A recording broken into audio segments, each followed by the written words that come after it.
Alright.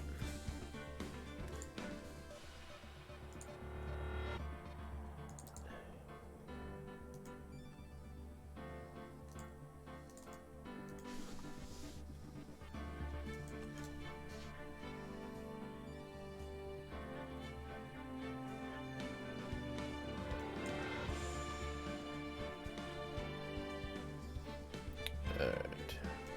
Give me one sec. Still got a little bit of a shuffling to do.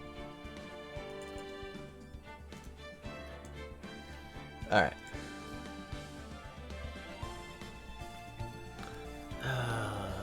Really, did I do that typo? Let's turn it. Hey. Maybe not the best shape to be fighting Von Karma today.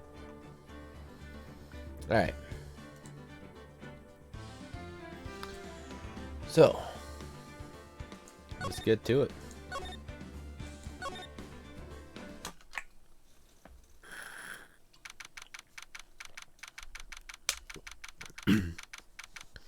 Well, the T and the Y key are right next to each other.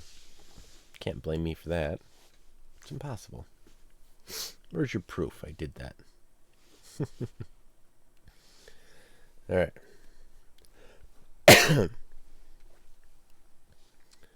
December 28, 9:51 a.m. District Court, Defendant Lobby Number 2. And this is it. Judgment Day. Coronavirus. Kim Jong-un released the coronavirus.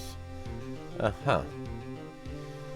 I don't think he'd be smart enough on how to do that, let alone make it. So, and he'd have to be in China, which is outside of Korea, which doesn't really happen. So, you'd have to suggest a bit more evidence to do that one.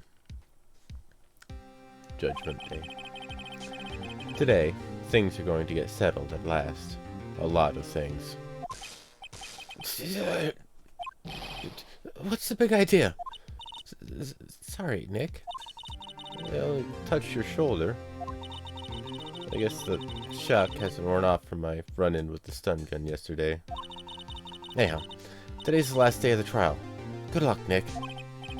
Yeah. Thanks, Maya. Edgeworth is looking glum, as always. I hope Von Karma doesn't push him too hard. Excuse me.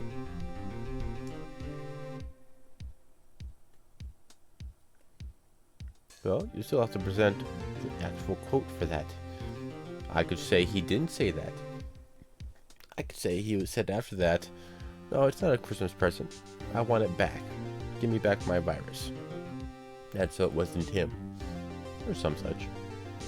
Gotta give a bit more proof, buddy. We are in a court of law. Evidence is everything.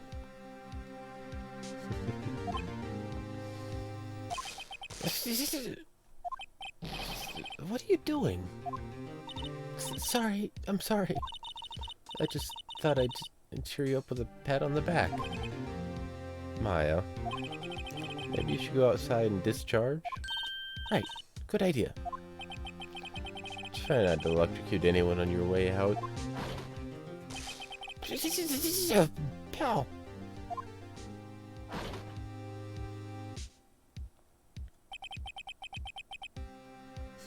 Let's get into that girl. Alright, now you've got Trump involved. Now you've got the conspiracy people going haywire with that comment.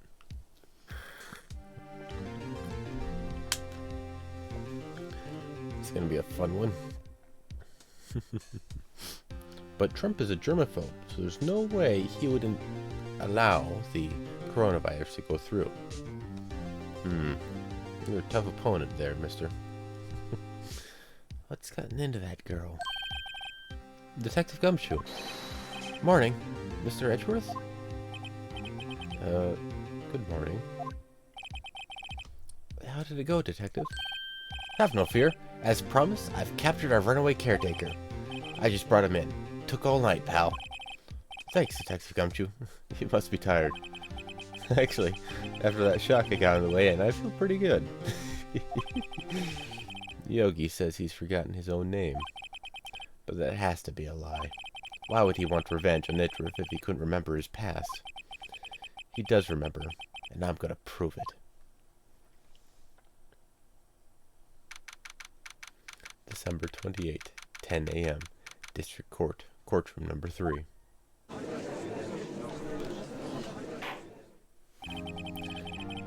Court is now in session for the trial of Miles Edgeworth. The defense is ready, Your Honor. The prosecution is ready. Right. Very well. We have reached the final days of our proceedings in this trial. I ask that the prosecution submit decisive evidence. Understood. Come on, don't be awed into silence by every little thing he says. Very well, Miss Von Karma. Your opening statement.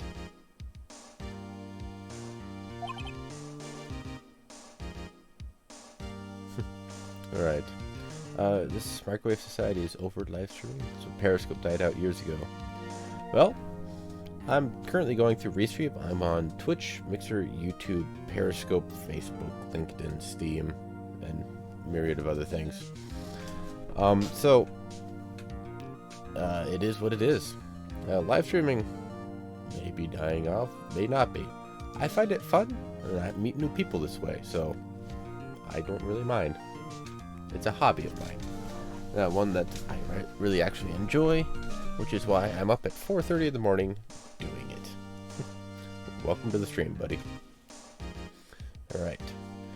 If you know a way to do this through Twitter itself, that might be a bit more interesting than Periscope, but I don't know. We'll see. Thanks to Detective Gumshoe's efforts, the boat rental shop caretaker has been arrested.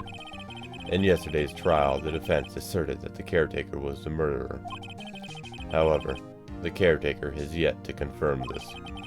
I would like to ask the defense to cross-examine him as much as necessary. Very well. Please bring the witness into the courtroom.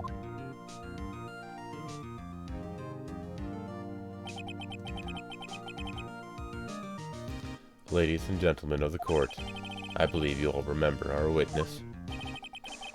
He lives in the boat rental shop on the lake from where he witnessed the incident. In addition, he has currently lost memory of his name and identity. Witness, why did you run away yesterday? No objection. The witness was not running away.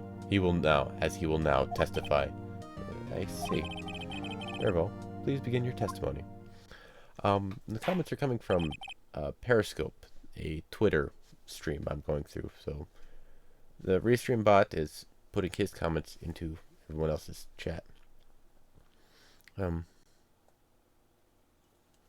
Yes and no. There is also the other way that the internet didn't make more idiots. It simply brought more idiots to light. We have the same amount of stupid people, but we just notice them more now because we don't have to talk about it through letter and snail mail. So, yeah, different takes on it. Witness testimony. Why I left court. I'm really sorry about just leaving yesterday like I did. But I wasn't running away or nothing. I went to buy some food for Polly, see? I figured I got nothing to do with this incident anyhow. I mean, I'd need one of those motive things, right? But I don't got one. So, my testimony yesterday stands as his. That's a bit more coherent than he was before. Very well. Let's begin the cross-examination, shall we? He has to know his name. Yanni Yogi. You're Yanni Yogi, and I'm going to prove it. Cross-examination. Why I left court. I'm really sorry about just leaving yesterday like I did. Hold it! I'd call what you did running away and not just leaving. You heard Larry's testimony and realized you were in danger. Objection. Now, Mr. Wright, there's no need to rush to conclusions. As I said, The witness was not running away. Listen to the testimony. He sure seems relaxed. In fact, they both do, on Karma and Yanni Yogi.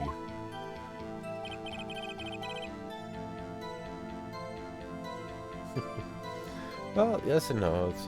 I'm a 90s kid as well. But life won't ever return to what it was. But that's just kind of life. But one of the ways to get around paranoid people and pop in social media is to straight up not care. Don't give a shit. And just do what you want to do. People will get mad. So what? That's what you want to do. So why are you not doing it? But I wasn't running away or nothing. Hold it. Then why did you leave? He's just about to say why. Is it so hard for you to just quietly listen when someone is talking? If I sat quietly, I would be guilty in 3 minutes. I went to buy some food for Polly, see? Hold it. Food? Well, Polly is a bit of a gourmand, you see. She only eats these high-quality bird pellets from France. They only have them in the big pet shop downtown. But you weren't arrested until this morning. Why didn't you go back to the caretaker's shack? Well, I kinda got lost, you see. Objection. The witness has trouble remembering things sometimes. When the police apprehended him, he was on his way back to the shack. Yeah, right. Nice try, Von Karma. No one's gonna believe that. I see. So he was lost. Please, Your Honor, come to your senses. I figured it got nothing to do with this incident anyhow. Hold it. You've lost much of your memory. Is that correct? Yeah. Seems like it. And how could you know that you didn't have anything to do with this incident?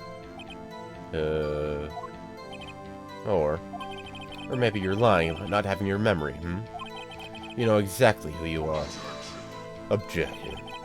The witness has testified quite clearly that he has no memory of who he is. If you claim he's lying, then show the court proof. How am I supposed to prove what's going on in that old cougar's head? Codgers. That's impossible. I'm glad you've come to your senses, Mr. Wright. Very well, witness. Please continue. I need one of those motive things, right? And I don't got one. How can you say you had no motive? I say you do. You had a grudge against Edgeworth and the victim, Robert Hammond. That's why you took revenge on them, right? Objection. Please don't make me repeat myself, Mr. Wright. This witness has no memory of anything beyond several years ago. He can't hold a grudge. It's impossible. I have to prove he's lying about his memory. Otherwise, it's going to be the same thing over and over until the trial ends. Might I say something, Mr. Wright? Yes? Yes, Your Honor? You've been saying the same thing now over and over. You've been calling the witness's memory of the past, or lack thereof, into question. But does this really have anything to do with the current case? Of course, Your Honor. The witness has said he has nothing to do with this case, and no motive. Both of these statements are lies. Order. Order. Mr. Wright, there's a serious problem with your claim. Or, are you saying you know who this witness is? Of course, Your Honor. Ho ho. Now this is interesting. I would like to know myself. So, who is he? Don't play dumb, Von Karma. Mr. Wright, please tell us this witness's name. Gregory Edgeworth. Yanni Yogi. His name is Yanni Yogi, a former court bailiff. Yogi? That name seems familiar. Oh! Yanni Yogi, from the DL6 incident. It figures the judge would have heard of it. It was such a famous case. But what does this mean? Your Honor, this man is Mr. Yogi. Then he has a clear motive. Objection. Still don't know how to quite pronounce that. jumping to conclusions again, Mr. Wright. This man, this witness, is Yanni Yogi. Fascinating. However, how do you propose to prove this to the court? This is a court of law, as you may recall. You need proof. And allow me to repeat once more that the witness has lost his memory. This is it. I have to do this now. I can't prove he's Yogi right here, right now. And I've got nowhere else to go. Nick, how are you going to prove it? How can you prove that he's Yanni Yogi? It's okay. It's actually quite simple. Your Honor, please take this man's fingerprints. Then we'll compare them to the fingerprints on the file for Yanni Yogi 15 years ago. I see. That makes sense. Doesn't seem right with him, huh?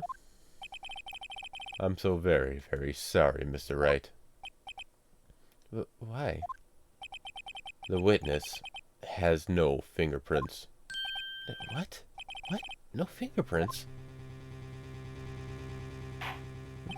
You see, before I worked as a caretaker, I worked at a chemical plant. I burned my fingers working with the stuff. What? Yogi, you sneak. You burned your fingerprints off to hide your past? Well, if the witness has no fingerprints, I guess we will not be able to prove his identity. No. Well, what will you do, Mr. Wright?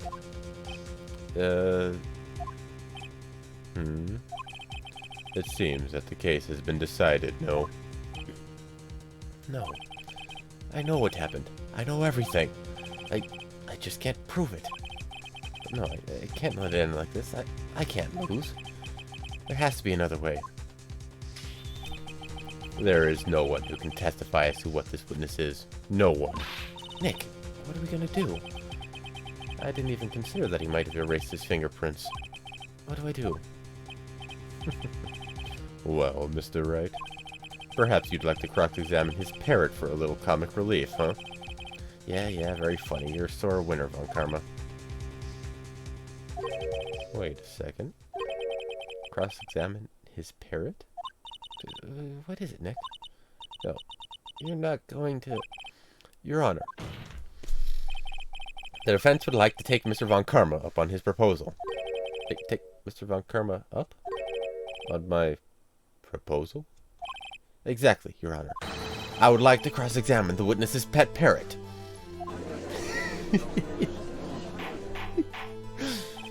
Order. Well, what do you think, Mr. Von Karma? Did you even ask? This is a farce. I object. Objection! Wait a second. You were the one who suggested I cross-examine the parrot, Von Karma? I have a right to do as you suggested.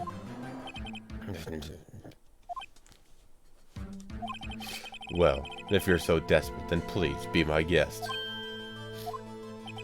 Of course, should you go through with this, and nothing comes of it, then I hope you're ready for the consequences. Nick, this is crazy. Well, still want to go through with your little game? Yes, I'm doing it. Let the parrot take the stand. I will cross-examine her, Your Honor. This is the most ridiculous thing I have ever heard.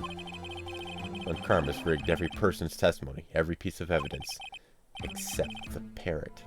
She's my last chance. At least, I think so. Bailiff, bring in the parrot. Hi, Polly. That's quite a bird. Please tell us your name. Name. The witness is ignoring me. It must hurt to be ignored by a bird. Very well. Witness. Who is your owner? Please testify for us.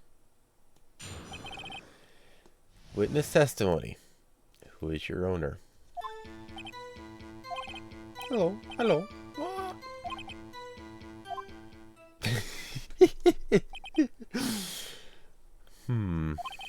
Certainly the most concise testimony we've had so far.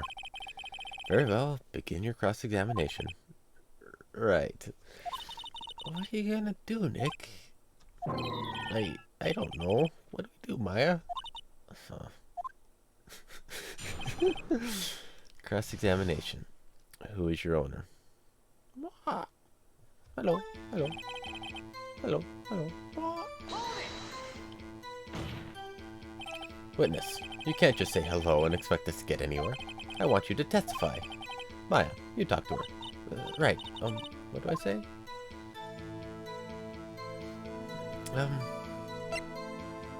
What's your name? Maybe I should get her to say her name. Polly, Polly, what's your name? Polly, Polly. Mr. Wright, I think we've established that this parrot is named Polly. Does this have anything to do with the owner's identity? Of course. Yes, it does. Fascinating. You claim that the parrot's name will prove her owner's identity? Then show us this proof. Hey, don't you just think you're taking the bluffing thing a little too far? Listen, we're not here to answer the question of who is the caretaker. We're here to prove that he is Yanni Yogi. All we have to do is tie the name Polly to Yogi. Your Honor, the proof that the parrot's name reveals the caretaker's identity is... the parrot itself?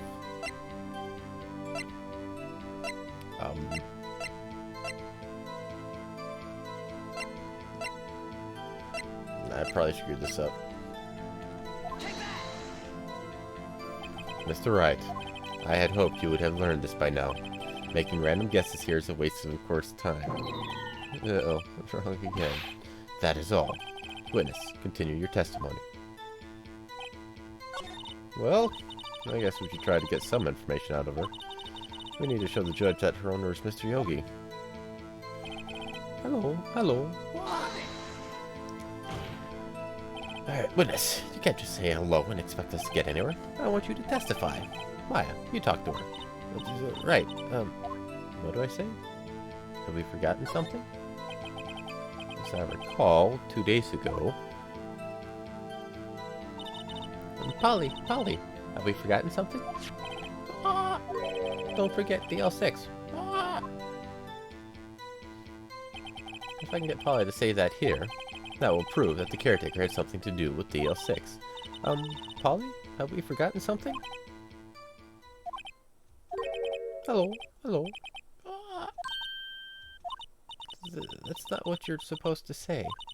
Forgot. Something we forgot. Hello? Hello? Ah. Oh, it's not working, Nick. She won't say it. This is ridiculous. Why would she say it? Something the matter, Mr. Wright? Wait. Don't tell me Von Karma expected this. He couldn't have retrained the parrot. Could he? Did he train her not to respond when we asked if we'd forgotten anything? Well, let's try and get some information on it. And to show the judge that we're over Mr. Yogi. Hello, hello. Alright, let's go with the only other option we got. Witness, you can't just say hello and expect us to get anywhere. La da da da da. What's the safe number? Maybe I'll get her to say the number of that safe. Huh? The safe? Why? Let's just try to get her to say anything, okay? Polly, what's the number to the safe in the shack? 1228. 1228. My, what a reckless parrot. Well, Mr. Wright, you aren't claiming that this number has something to do with the caretaker. Yes, it does. That's all we got left. Actually, it does. That's why I had her say it. Huh. Ridiculous. How can the number to a safe tell us who the caretaker is? Show us your proof. What could possibly link this number to the caretaker's true identity?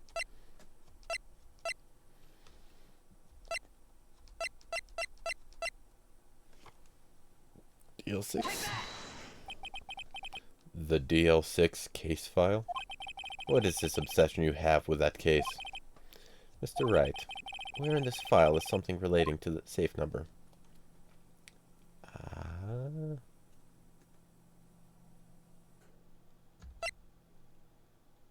I didn't look into it. Victim data? It's on the victim data page. Mr. Wright, this file is from a case 15 years ago. I don't see anything about a safe in here at all. I believe this is another one of Mr. Wright's bluffs. So, very well, witness. Continue your testimony. Give me a sec. Alright. Wrong button.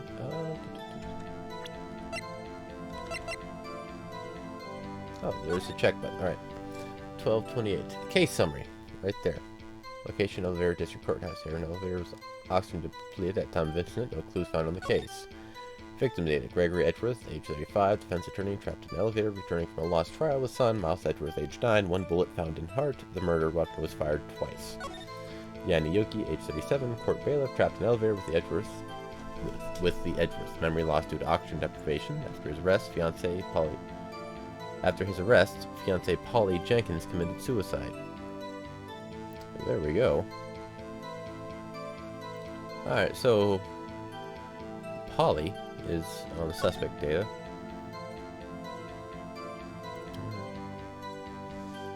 Alright. I guess I picked the worst ones.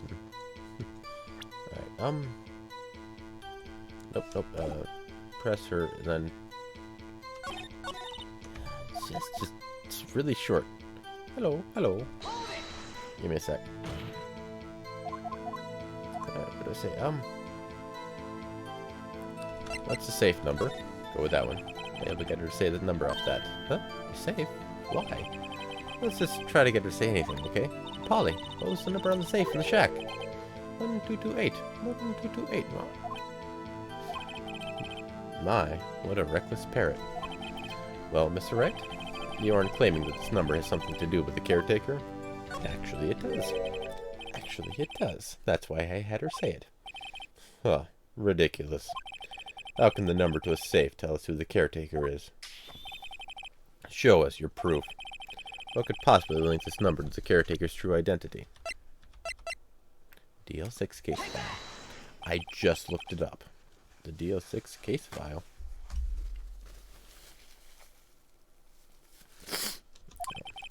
What is this obsession you have with that case? Mr. Wright, where in this file is something relating to that safe number? The case summary. We'll bluff our way and guess our way to the truth one way or the other. It's on the case summary page. The case summary? Specifically, the date on which the DL6 incident occurred. Because I looked it up. The date of the incident? December 28th? Why, that's today's date, 15 years ago. And the number on that safe is 1228. Ah. He used the date of the DL6 incident as the number for his safe, Your Honor. That's how important that date was to him. I see. Certainly is an interesting coincidence. People often do set their secret number to dates. Objection. Bah, this is not tangible proof. I set my ATM card's number to 0001 because I'm number 1. This has nothing to do with the date. Nothing. Indeed. Alone, it is a little weak for evidence in a murder trial. It's okay. We would need some other corroborating evidence. Where am I going to find that? Nick, we're getting closer. One more. We can just get one more piece of evidence. Right, but what? Very well, witness. You may continue. Hello. Witness, you can't just say hello. What do I say? What's your name? Maybe I should get her to say her name. Polly, what's your name? Polly. Ah. Mr. Wright, I think we've established that this parrot is named Polly. Does this have anything to do with her owner's identity? Yes. I looked that up too. Fascinating. You claim that the parrot's name will prove her owner's identity. Then show us this proof. Nick, don't you think you're taking bluffing a little too far? Listen, we're not here to answer the question of who is the caretaker. We're here to prove that he is Yanni Yogi. All we have to do is tie the name Polly to Yogi. Your Honor, the proof that the parrot's name reveals the caretaker's identity is... same thing we did last time. The DL6 case file? Objection. That's quite a large file you have there. Which page is this proof on, then? Show us, or stop wasting our time. Very well. Mr. Wright, please show us the page. Where in this file is the information connected to the parrot? Suspect data. It's on the suspect data page. This page has all the information about Yanni Yogi. Right after he was arrested, his fiancée committed suicide. See? Indeed, it does say that, yes. What was his fiancée's name?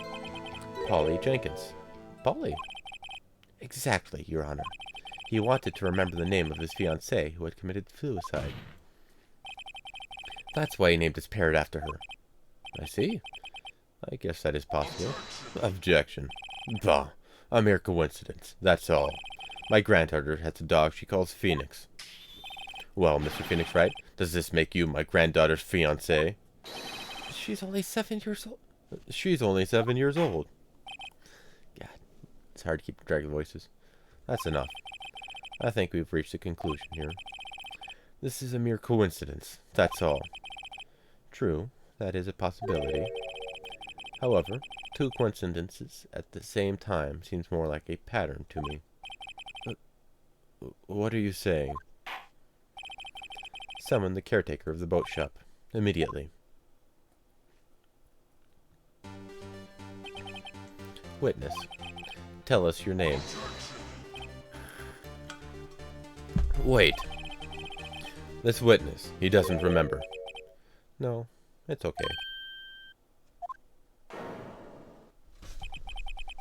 I have accomplished what I wanted to do. I'm done. Nick, he looks totally different. This is the real Yogi, I think. Finally. He's been acting feeble to hide his true identity. Acting for 15 years. Well, let me ask you again. Please state your name for the court. My name is Yanni Yogi. 15 years ago, I served as a bailiff in this very court. Order! Order! Yanni Yogi. So, was it you who killed Robert Hammond? And tried to frame Miles Edgeworth for his death? Yes, it was me. I did it. They put me on the witness stand 15 years ago. Robert Hammond. He said I was mentally unsound. He told me it would make me innocent, get me off the hook. So, I pretended to have brain damage. I was innocent, really, but he didn't believe me. We won the trial, but I lost everything. I lost my job, my fiancée, my social standing. Then, this year, 15 years later, a package arrived. It was a letter and a pistol. The plan was written out in careful detail. It was a plan for me to take my revenge on the people who ruined my life. I didn't care who had sent it. I thought this was my chance. After 15 years, this was it. Finally, a chance to have my revenge on Robert Hammond and Miles Edgeworth. I have no regrets. Wait a moment. Revenge? Against Miles Edgeworth? What do you mean? I'm not at liberty to speak on that matter. Why don't you ask Mr. Edgeworth yourself? Anyway, I admit it. I was the one who killed Robert Hammond.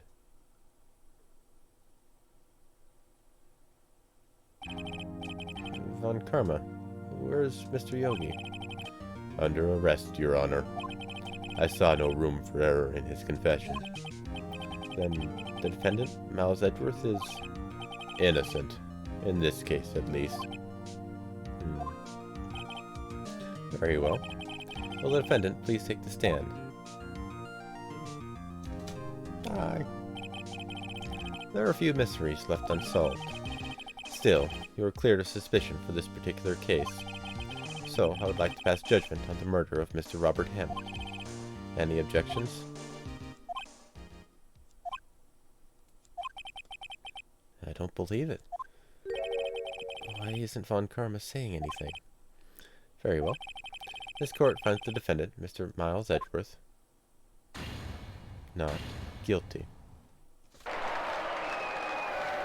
We pull off the impossible, people. That is all. This court is adjourned. Did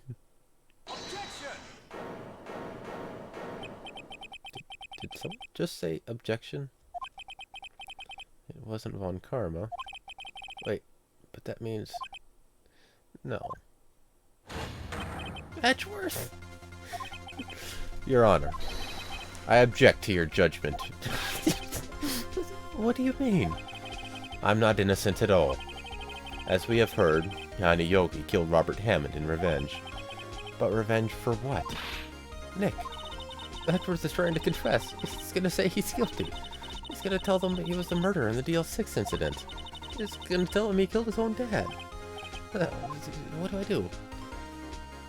Raise an objection. Objection! The judgment has already been passed. I object to Edgeworth's outburst. Objection.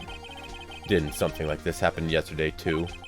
I believe a certain witness raised an objection after a guilty verdict was passed. That would be Larry. We must hear this new statement. We must hear Miles Edgeworth. He's right. We have a duty to hear Mr. Edgeworth out. Edgeworth. For 15 years, I have had a recurring dream. A nightmare. It's only a nightmare, that's what I told myself. But now I know. It wasn't a dream. Yanni Yogi wasn't the killer. You mean, in the incident where your father died? From the distance of the shot, it wasn't suicide either. Everything was as clear as day. The murderer, the criminal in the DL6 incident. It was me. Your Honor, I confess to my guilt. I am guilty for DL6, the statute of limitations of which ends today. The culprit is me. Order, order. This is certainly unexpected. The defendant, declared innocent, is confessing to a different crime. A crime for which the statute of limitation runs out today. I'm not really sure how I should deal with this. Bah. It's obvious. We hold a trial, right here, right now. We tried this man for his crime of 15 years ago. I think I would like to take a 5-minute recess. During this time, I'll consider the appropriate course of action to take. Court is adjourned. Way to go, Edgeworth. Just... yeah! December 28th, 2:24 p.m. District Court, Defendant Lobby Number 2. I'm sorry, Wright. I've just wasted all of your effort. Mr. Edgeworth, I just don't believe it, sir. I mean, you kill your dad? I didn't want to believe it myself, Detective. But it's the truth. I deserve to be punished. Murder is murder, no matter what the circumstances. This is crazy. Just crazy. Nick? What are you doing? Huh? Oh. I was just reading through the court record once more. I'm getting my case ready. Your case? For what? Huh? Isn't it obvious? I'm going to prove that Miles Edgeworth is innocent. What are you talking about, pal? He just admitted to it. He confessed that he did it. In court. I'm sorry, Edgeworth, but I don't believe your nightmare. What? It's just a dream. It's not real. The truth is right here in this court record. In any case, tighten your belts. The real fight is just beginning. I'll prove you're innocent. Trust me. Right.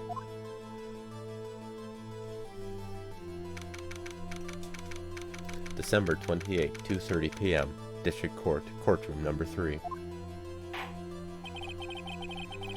Now then, I would like to resume our trial. Judge, Miles Edgeworth has admitted his own guilt. He has confessed to his crime. Let us begin by hearing his testimony. Then, though pointless, let the defense do their cross-examining. The statute of limitations on the DL6 incident runs out today. Though it's unconventional for me, I'd like to run this one by the book. I see. Does the defense have any objections? No, Your Honor. Von Karma, you knew this was going to happen from the very beginning, didn't you? Very well. Will Mr. Miles Edgeworth take the stand? Will the witness state his name and profession? Miles Edgeworth.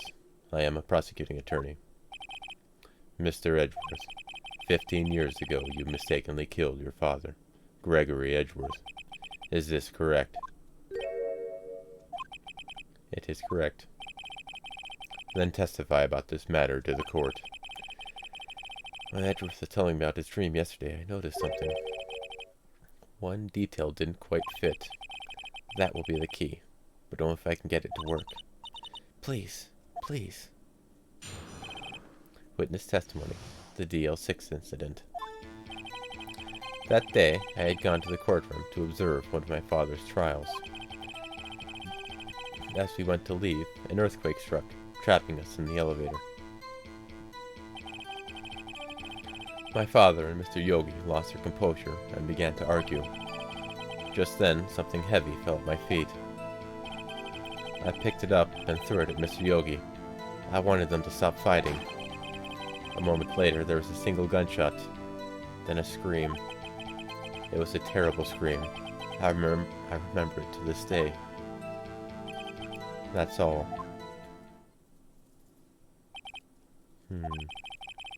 And until now, you thought this memory was a dream? We were stuck in that elevator for 5 hours. The oxygen in the elevator ran out, and I lost my memory of the events. Bah, the same claim Mr. Yogi has made. Very well. Mr. Wright, in cross-examination, please. Yes, Your Honor. So, any plans on how to sort this out? The DL6 incident. That day, I had gone to the courtroom to observe one of my father's trials. What was the trial your father was involved in on that day? I don't remember things very clearly.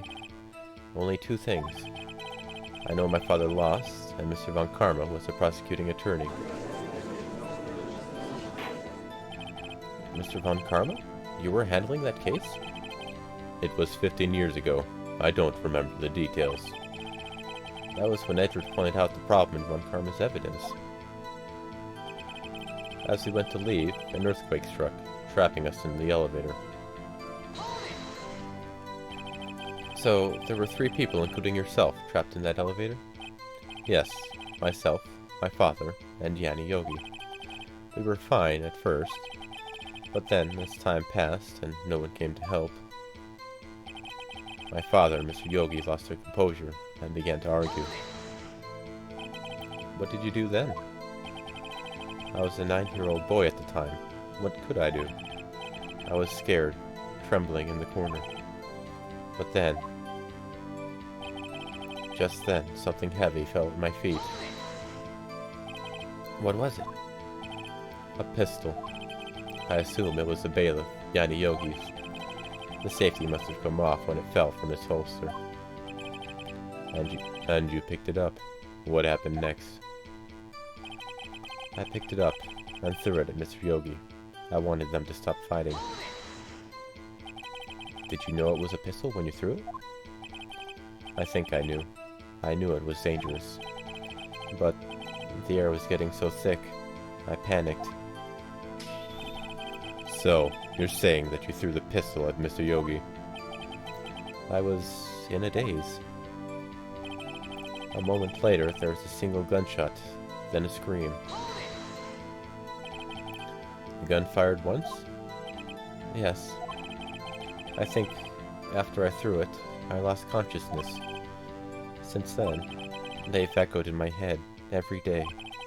That gunshot, and that horrible scream. The scream. It was a terrible scream. I remember it to this day. To this day? Yes, I can practically hear it now. I doubt I will ever forget that scream as long as I live. There it is. One part of that testimony clearly contradicts the evidence, but I don't know what it means. I better find out, and quick.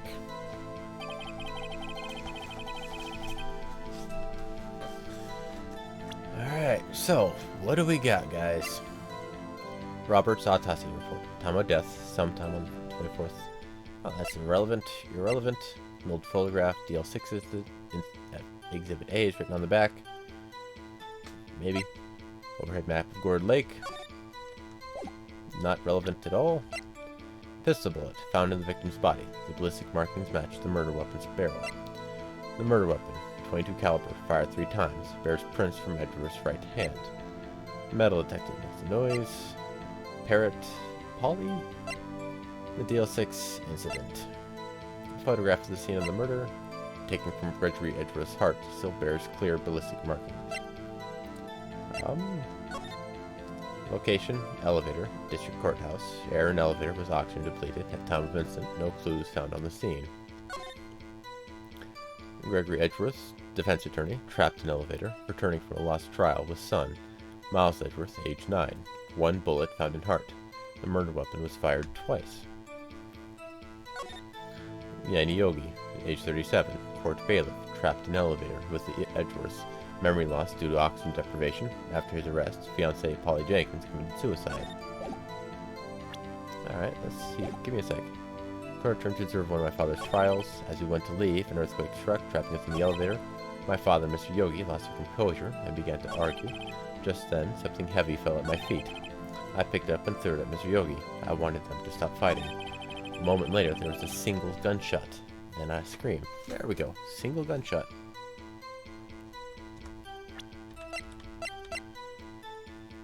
Just double checking here. Murder weapon was fired twice. There we go. Are you sure you only heard 1 gunshot? Yes, I'm sure of that. I heard the shot and the scream. Then everything faded. I was unconscious until the rescuers came. I see. No, Your Honor. Unfortunately, you don't. Let's get this file one more time. This plainly contradicts the witness's testimony. Objection. You do enjoy dragging out that file, don't you? I don't accept this evidence, unless you can tell us what page it's on. Which page contradicts Miles Edgeworth's testimony? Give me a sec. I could have done this before. I'm an idiot.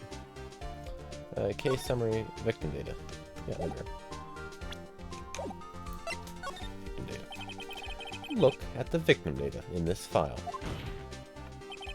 It says it quite plainly. The murder weapon was fired twice. Miles Edgeworth only heard 1 gunshot. Yes, the murder weapon was fired twice. The first shot was the accidental firing when the pistol was thrown. So, who fired the remaining shot?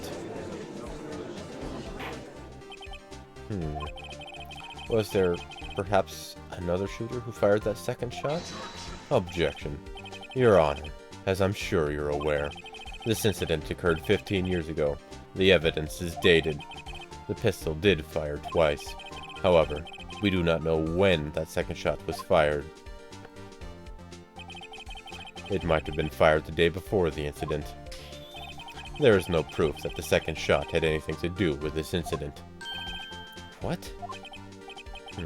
I see. You do have a point, Mr. Wright. The murder weapon was fired twice, as we have heard. One of those shots was fired by the defendant, a boy at the time. Do you have any proof that the other shot fired had something to do with the case? Yes. Your Honor, I think I will be able to show you proof. What? Impossible. Down, Mr. Von Karma. Save your surprise for after you've seen the evidence. Very well, Mr. Wright. Show us your proof. Do you have evidence that the second firing of the pistol is related to this incident?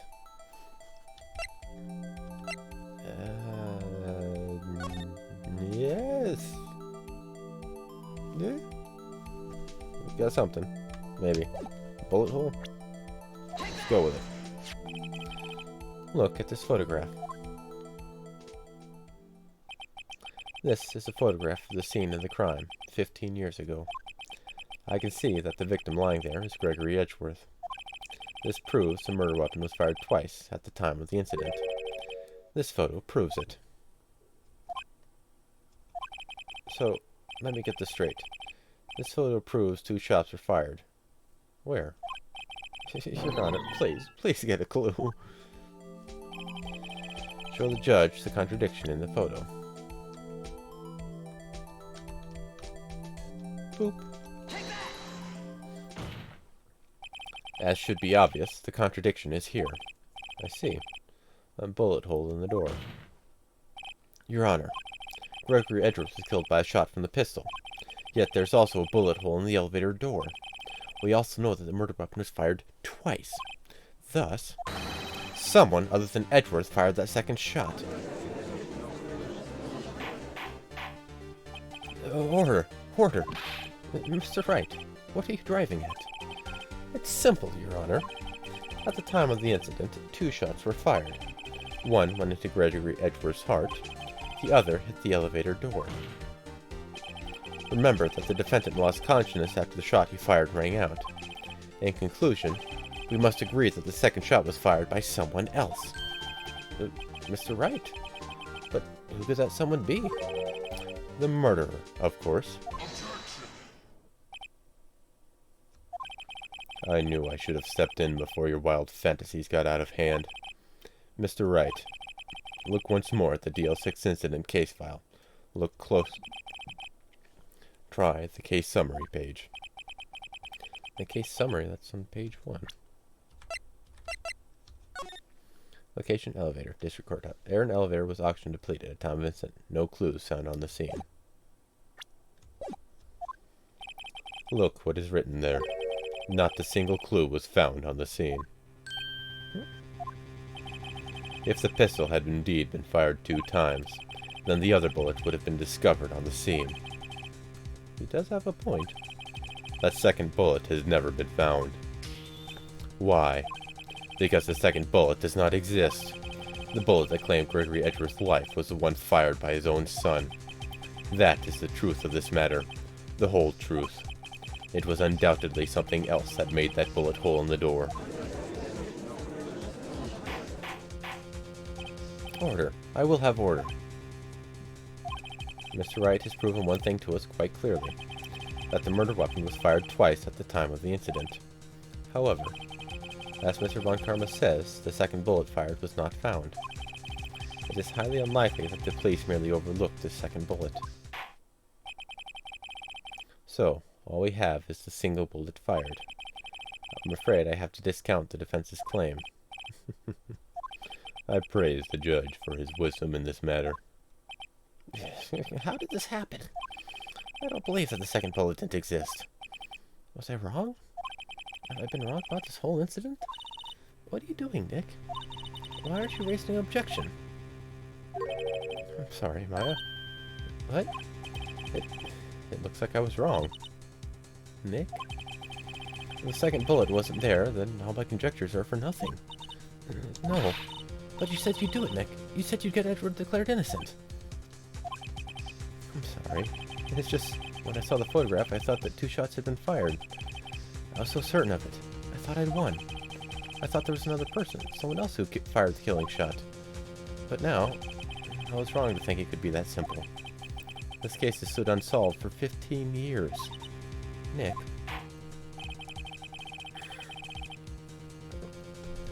Well, it seems that we have finally cleared up this incident. Only 1 bullet was found at the scene of the crime. That shot was fired by Miles Edgeworth. Precisely. I would like to ask one thing of Miles Edgeworth before passing my verdict. Have you been paying attention to the trial so far? Yes, Your Honor. Do you have any objections? No. No, I do not. So, you killed your father, though that was not your intention? Yes, I did. Oh no. He's accepted the guilt. Very well. The statute of limitations on the murder of Gregory Edgeworth runs out today. Therefore, I must pronounce a verdict on the defendant today, right here. Right now. Indeed. Does anyone have any objections? I've been here before. It's just like my first day in court. There's so many things I know I should be saying, but my mind's gone blank. I can't find the words. Mr. Wright? I have an objection. He is innocent.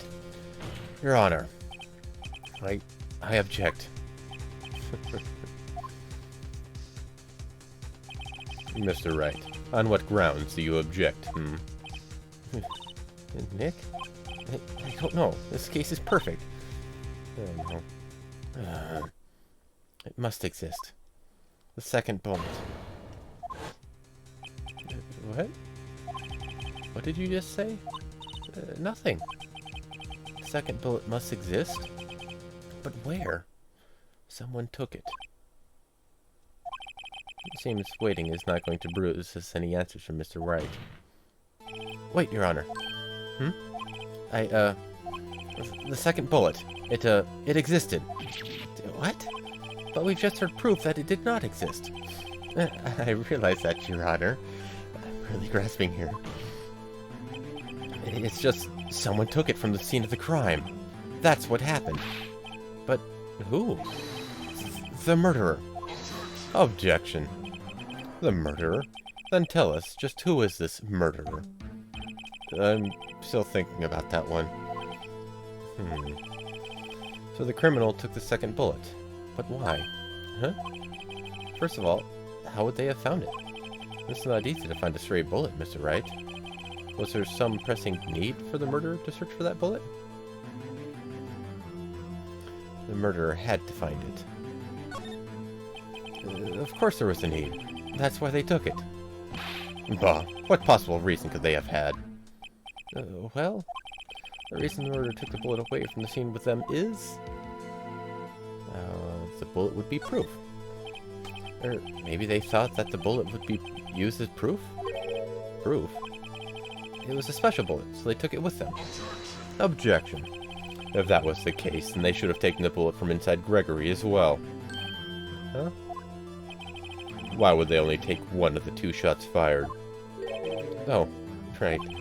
Mr. Wright, have you really thought this through? I'm gonna have to penalize you. But... this isn't going too well. Was there some pressing need for the murderer to search for that bullet? The murderer didn't need it. Why would the murderer have spent the time to look for the stray bullet? I haven't got a clue. What's wrong, Mr. Wright? Bah, the murderer had no reason to take that bullet. You don't want to admit it, but it's true. He had to take it. Had to take it? The murderer? What does that mean? You're thinking too normal. Think crazy. Don't think why the bullet was taken. Think why the bullet had to be taken. Mr. Wright? Yes, Your Honor? I have no idea what I'm doing. Well, the murderer had no intention of taking the bullet from the scene. But, the murderer had to take the bullet. Had to, Mr. Wright? What do you mean? Well, for instance... For instance, what? Maybe the bullet, hit the murderer? The bullet hit the murderer? It's just saying, for instance. I mean, if it hit you, you would have to take it with you, wouldn't you? It's not like you could perform surgery right there. You know?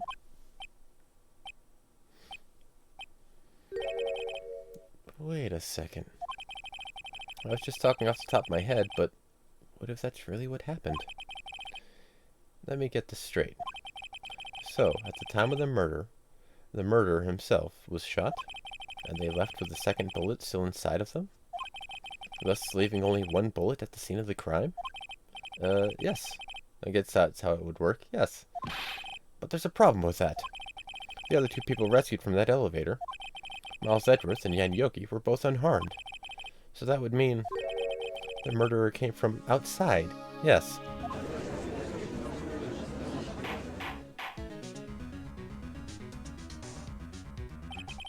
The 2 men fight inside the elevator. Trying to stop them, the boy picks up the pistol at his feet and throws it. The pistol discharges, and the bullet goes through the elevator door and hits the murderer outside. The boy loses consciousness, Then the murderer opens the elevator door and sees the men inside.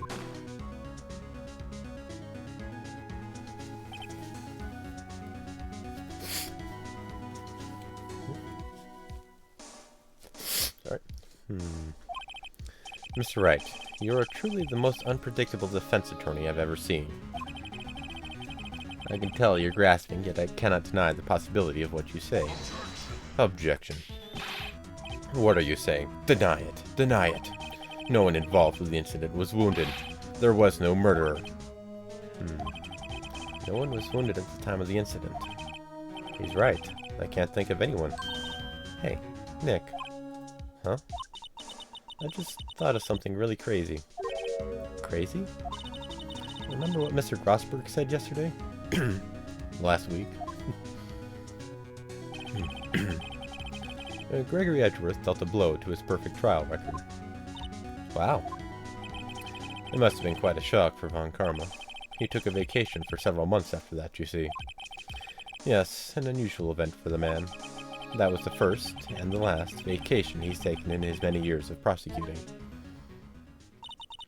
What if Von Karma didn't take that vacation because of shock, but took it because he was injured? Which would mean... it could only mean one thing. He was the murderer in the DL6 incident. He was the man who shot Gregory Edgeworth. It was Von Karma. Oh, man. Something wrong, Mr. Wright? You seem dazed. No, Your Honor. Well, you have indicated the possibility that the murderer came from outside. Can you give us the name of your suspect? Oh, should I come out and say it now? Say it now, it's all we got. Your Honor. There is a suspect. One lone suspect. Well, this is certainly interesting news. Very well, Mr. Wright. Who is your suspect? My hands are shaking. The what? Von Karma. Von Karma?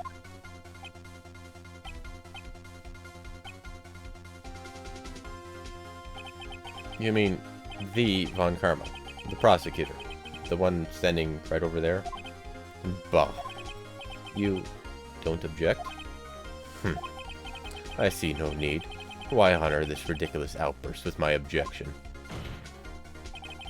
Because you took a vacation for several months starting the day after the incident, yet you pride yourself on a perfect record. Why would you take such a long vacation without any reason? So you're claiming that I took a vacation to heal my injury from the incident. Fascinating. Prove it. I would have needed surgery, no? Where did I go under the knife at, Mr. Wright? Bring the doctor that operated on me. Have him testify. Nick, let's find out who his doctor is.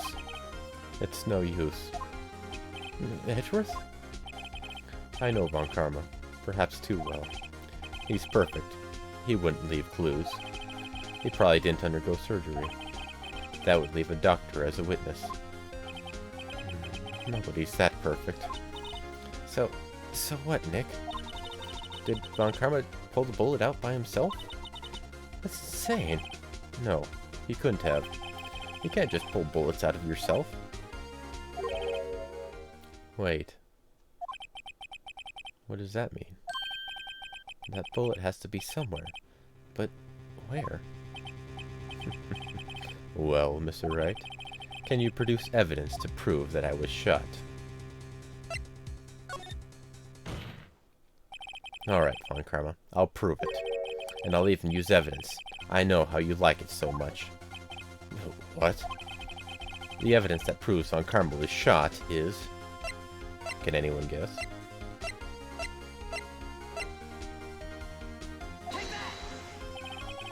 Von Karma is perfect. He wouldn't risk surgery, leaving an evidence trail. So then I ask, where is that bullet now? I think it unlikely that Von Karma performed surgery on himself. You don't mean... I do. There is the possibility that the bullet is still inside Von Karma. Is that even possible? For all these years? Well, There's one way to find out. We could use this metal detector. Well, Von Karma, I'm going to run this over you and see what we find. Objection. I refuse. You refuse? But refusing this means you acknowledge that the bullet is still inside you? Order, order, order. Your Honor, the defense requests that we be allowed to use the metal detector. Objection. Judge, I call for a suspension of this trial. This is an invasion of privacy. Objection. The statute of limitation runs out in this case today. It was you who said we had to end it right here, right now. Enough. I permit the use of the metal detector. Mr. Von Karma, you will submit yourself to testing. Nick, what does this mean? I don't know, but we have to give it a shot.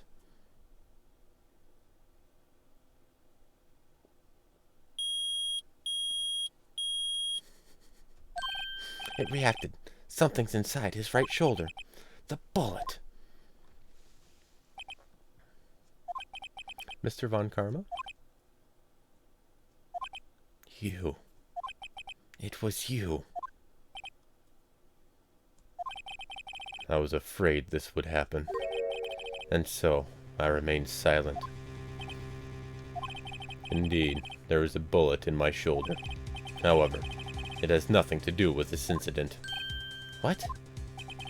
I was shot in the shoulder long before the DL6 incident.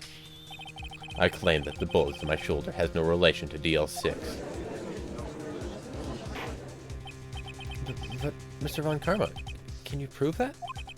Prove? I have no obligation to prove anything.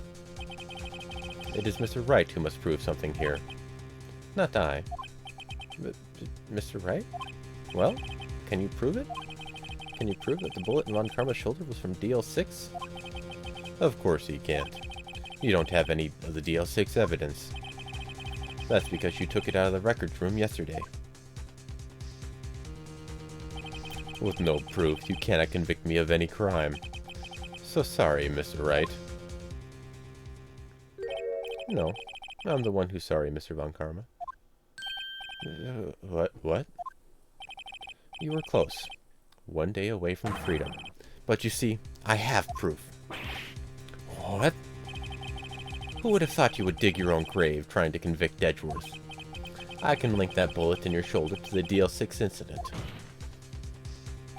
And here's my final proof.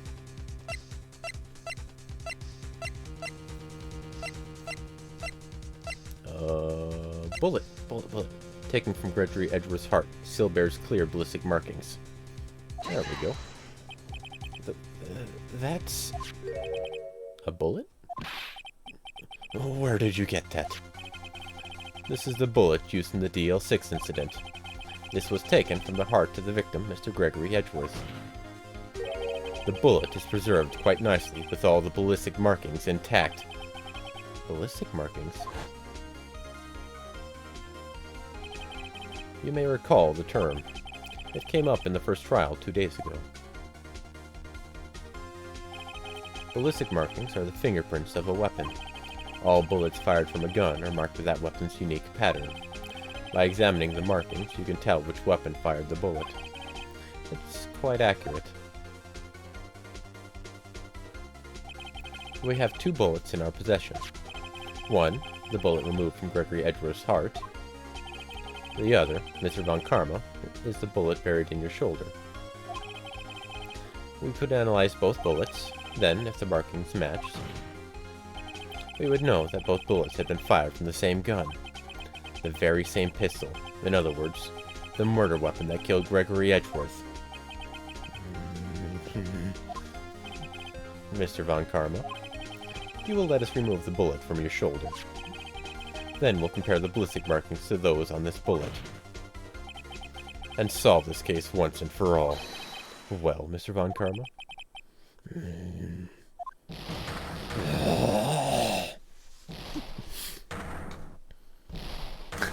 I cannot do that scream justice. That scream. I've heard that scream before. Wait, I know. Help! I can't breathe. Quiet. I said quiet. You're not making this any easier. Stop breathing my air. I'll stop you. Stop breathing my air. Get away. Get away from my father. Bang.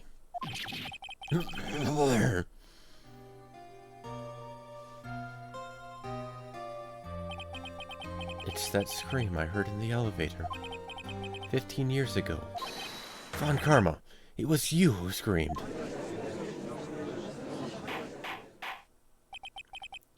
Mr. Von Karma? Edgeworth, only you would dare defy me. So it was you. You and your father are my curse. Your father shaved me with a penalty on my record. And you left a scar on my shoulder that would never fade. I'll bury you. I'll bury you with my bare hands. Death. Death. 15 years earlier. Chief Prosecutor, I am sorry. Von Karma, it's not like you to make this kind of error.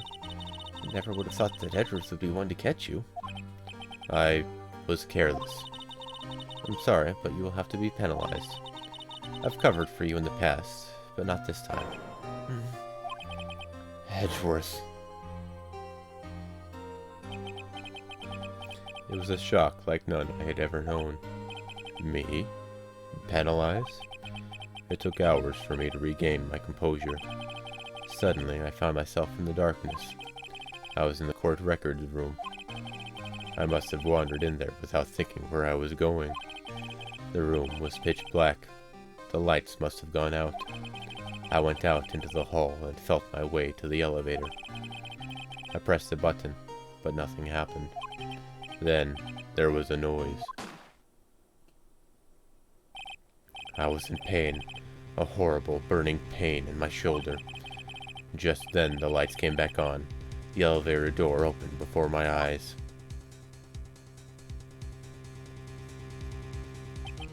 I saw 3 people inside, all lying unconscious from oxygen deprivation.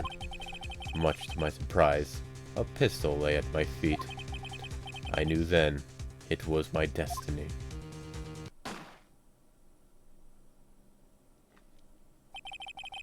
In his last moments, Gregory Edgeworth was still unconscious. He died, never knowing who had shot him. Later, he spoke through a medium, blaming Mr. Yogi. He was fooled. It was the perfect crime.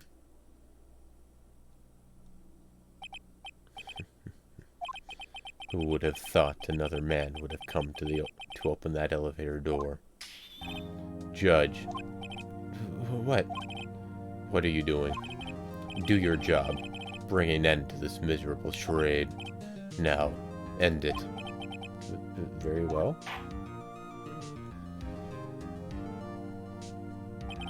It appears that we have come a very long way to the end of this maze. 15 years later, Mr. Miles Edgeworth? Yes, Your Honor. You were innocent. You are innocent. As you said, it was all a nightmare. Yes, Your Honor. This court finds the defendant, Mr. Miles Edgeworth, not guilty. Confetti. Wait, no objections, right? Please tell me there's no objections. That is all. This case is adjourned. Hey, we went out of the court. It stands.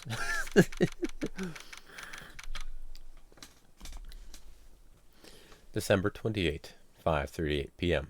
District Court, Defendant Lobby Number 2. Nick, we did it. Did you see his face? Von Karma looked even paler than usual. He's pretending to be all cool, but inside you crushed him, Nick. Crushed. I gotta say, I'm impressed. It was pretty close, though. I was sure we'd had it. I know, I was on the verge of tears the whole time myself. But now, it's all just a good memory.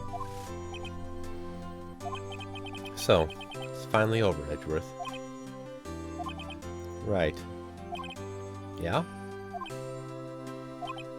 I'm not sure how to say this. I know. Try. Thank you. I see. Thank you, Wright. You're welcome. I think you could have done better than that. Sorry. I'm not good at this sort of thing. You got a lot to learn, Edgeworth. She's got you there. Whoa! Amazing, pal. You pulled through just like I thought you would. I'll never forget this. I owe you one, pal. And tonight, let's party. Dinner's on me. Yeah, my salary went down a bit this month. But who cares? See, Mr. Edgeworth? You should take a lesson from Detective Gumshoe. That's how you say thank you. I see. Whoa! I feel foolish. Don't worry. Take it a little at a time. You'll get used to it. It's been 15 years since I've seen Edgeworth this unguarded. Hey, y'all. Lana. Y'all were great in there. Thank you. Yo, Edgeworth, congrats. Thank y'all very much. I knew you were innocent from the start, of course. Just look at you. You wouldn't stick your hand in the cookie jar even if no one was there. You were the witness for the first day of the trial, weren't you? Yeah, well, let bygones be bygones, eh? Speaking of which, what are you doing now, Lotta? Who, me? Oh, I went back to college. I gave up trying to be an investigative photographer pretty quick. Really? That's too bad. Huh? Isn't that the hot dog guy from the park? Huh? It's over, Nick. My life is over. Why the sad face, Larry? What happened now? Oh, Nick, I'm not long for this world. You don't look sick. It's Kianse. She's going to live in Paris. Paris, Nick. She's leaving me behind. Should have seen that coming. Yo, Edgy, there you are. Yes. Here I am. Congrats, Edgy. Here, a little gift from me in celebration. Celebration? That's unusual for you. Harry Butts, you come along tonight too. My treat, pal. Huh? Thanks. Looking forward to it. Yo, Nick. That's the suit that questioned me. When he says treat, that's not police talk for prison food, right? Right? I think you'll be fine, Larry. Right. Yeah? What's up? That envelope that Larry gave me. It's got money in it. Well, yeah, that's not that strange. People give money away to celebrate sometimes.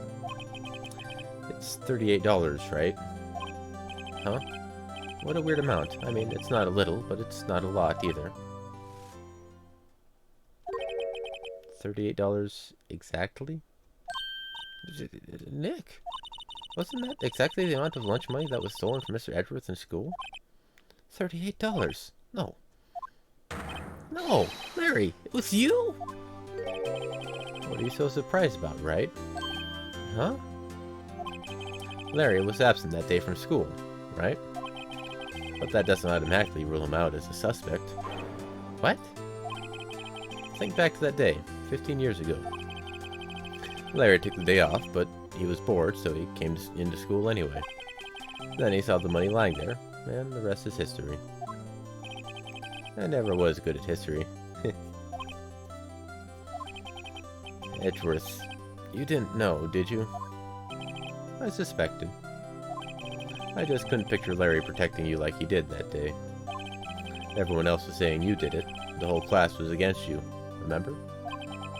Yeah, too well. Right, you may not know this, but we used to have a saying back in school. When something smells, it's usually the butts. I know. Really, right? I'm surprised you didn't figure it out. Well, this sure is an unexpected turn of events, huh? Edgeworth. Hmm? You should have told me. Now, Nick. It was 15 years ago. Don't you think the statute of limitations has run out, Mr. Edgeworth? I'd say so, yes. There you have it. Where does that leave me? I became a defense attorney because of what you two did. Well, you've always been something of an insufferable emotionalist. Yeah, and you get worked up too easily, too. Death! The death sentence for both of you! Man, if only I had known I'd become a prosecutor! The same goes for me, only the other way around. For the longest time, I thought that I might have killed my own father.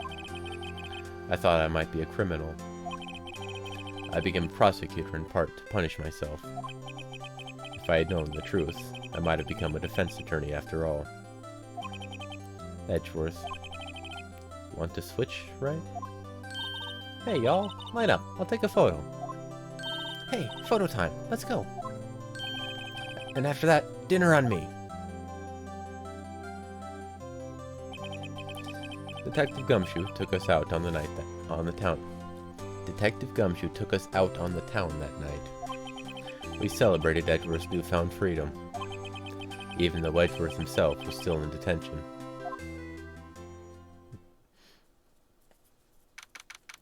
December 29th, 5:02 a.m. Wright & Co. Law Offices. Inflation, huh? Well, it's kids. It's lunch money.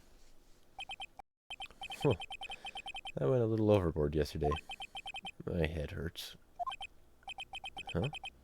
It's still only 5. Maybe I should go back to sleep. What's this? A letter? Good morning, Nick. You were really impressive yesterday. Seeing you made me think about what I'm doing here. I'm a spirit medium, in training, of course. I wanted to help Mr. Edgeworth too. I wanted to help you. But I couldn't. I was useless. So I've decided to go back to my training. I'll become a full-fledged spirit medium, for starters. I couldn't say it to your face, so I left this letter. Goodbye, Nick. Goodbye? What time is it? The first trains for the mountains have already left. To the station.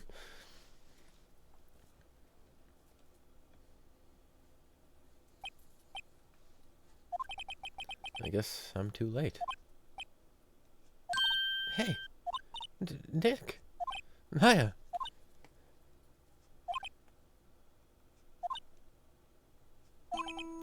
So, you're leaving? Yeah. It's hard being a spirit medium who can't talk to spirits. And I think you'll do fine without me, Nick. Be good, okay?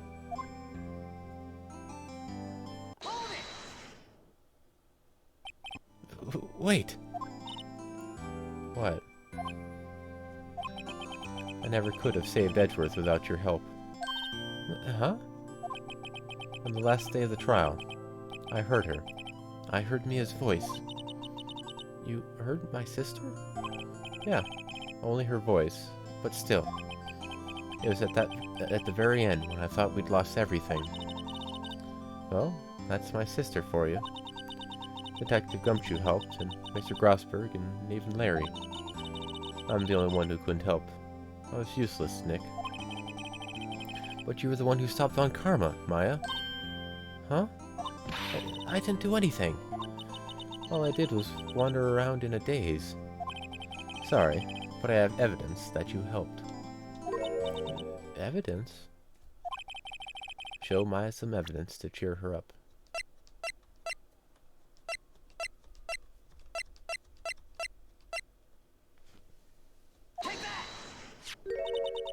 A bullet? Von Karma was convinced he had taken all of the evidence pertaining to DL6. But you were the one who rescued the last piece of evidence we needed. This was the bullet that put an end to Von Karma. And you were the one who gave it to me. Nick. Thanks, Maya. I couldn't have done it without you. I'll be back soon. Huh? I'm gonna complete my training and come back. Okay. I'll be waiting. Of course you will. You can't run that office by yourself. You're hopeless. I don't know about that. So, this is it. See you soon, Maya.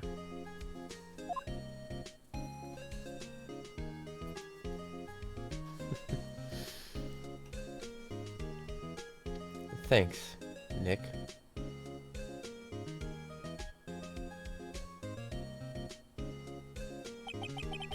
And so my story ends. Time to turn a new page. And say goodbye to the novice defense attorney that I once was. Now a new story begins.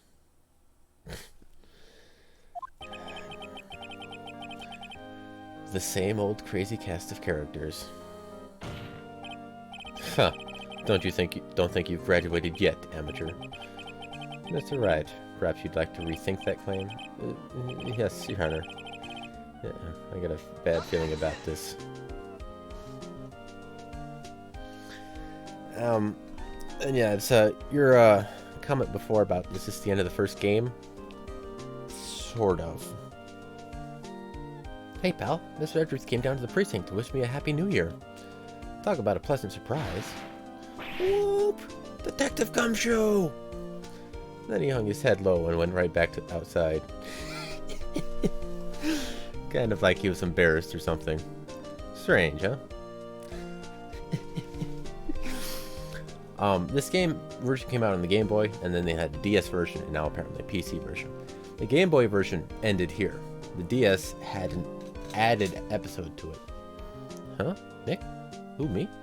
I've been working at a cheese shop. That Missy's a nice lady, but she's not exactly what you call a cheap date. Huh? Oh, she's in Hawaii right now. Yeah. And yeah, there's actually one more episode that can technically be considered a part of the first game, but it's kind of on its own. But still part of the first one. Who? Right? Yeah, I remember him. I hear he's been busy lately. You know, not to ring my own bell, but I sort of taught him everything he knows. I'm sure he's grateful. Sure, Mr. Payne, sure. But yeah, apparently how heterosexual of this Edgeworth x Wright dating game. Just wait till the second game. Phoenix Wright? Ah, the defense attorney for whom I wrote that affidavit for, yes. Oh, you should know I've taken over management of the Gatewater Hotel recently. Should you be in the area, please stop by. Yeah, they, honestly, I like their, camaraderie in this story. The whole series gets pretty impressive. Oh, that's you. Phoenix, right? Ah, yes. He is understudy, was it? I wonder how he's doing. Haven't seen him of late. Ah, the days of my youth. Like the scent of fresh lemon, you see. Scent of fresh lemon. He must really like lemons. And yeah, this, secondary episode, this next one of my favorites. Phoenix, right? Is he an actor? Well, I'm not buying it. You can't be a star with a name like Phoenix. Did you know that you're only on the DVD or the box set thing? I don't know the DVD is everything these days. Now, how am I supposed to keep it all out? God, I've never been able to read that. Old Bag, everybody. Mrs. Old Bag. Or Miss, whatever the hell it is. I'm pleased to announce the Pink Princess is a hit. I'm sure that... Oh, that Mr. Wright something. Oh, and I'm keeping my face out of the public eye till the show's over. I wouldn't want to ruin any kid's dreams, you know? Camaraderie. No, it's camaraderie. No, it's camaraderie. Brotherhood. Trust me. You shippers are all crazy, man. Oh, I got a letter from Maya the other day. Sounds like she caught a cold standing under a waterfall. I wanted to visit, but didn't have time, so I sent her some Pink Princess trading cards. She said she can't buy them where she is. What kind of place is she living at anyway? Yeah, trading cards. Gotta get more trading cards. Pink Princess, everybody.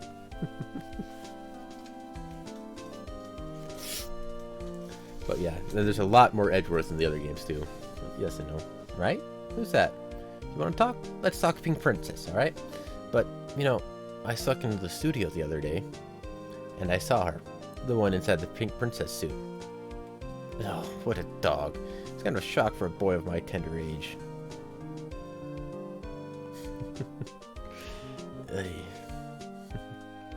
Atsuhi Inaba.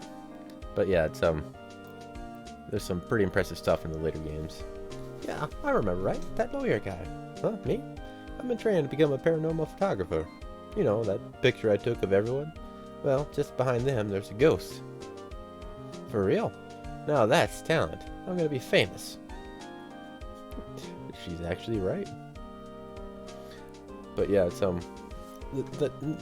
the odd episode introduced some mechanics from the DS, like looking at evidence, flipping it around, turning it around, and such. And there we go. Victory! Where'd they get the poster? The Capcom. Anyway, I guess that'll be it. And here it is. A brand new episode has been added. Oh, and here's some of the artwork for the chapters. Not sure I can scroll through it very well, but you can see the one on the left there. Von Karma, Edgeworth, Polly, and Lotta. And this one is the one of Emma Sky. And it's actually really impressive. Much better told than the last one we just went through. The Von Karma one is just famous for the metal detector. You did it and I can prove it. How? Beep. Anyway, we'll save this one for next time. This one is a long one, so bear in mind that. But it's pretty cool. And also from this one, if we were still using the original artwork, this is when they take a significant step up in the artwork. They increase the resolution and the animation. It's pretty cool. But I doubt that's much of thing here since we're using the high definition version. Oh yeah. Wait, no, that's the later game, isn't it? Never mind that last comment I made. But that'll be it for today. I hope you've enjoyed the original first Ace Attorney game. We'll continue the 1.2 over here tomorrow. See you later, everybody. Have a good one.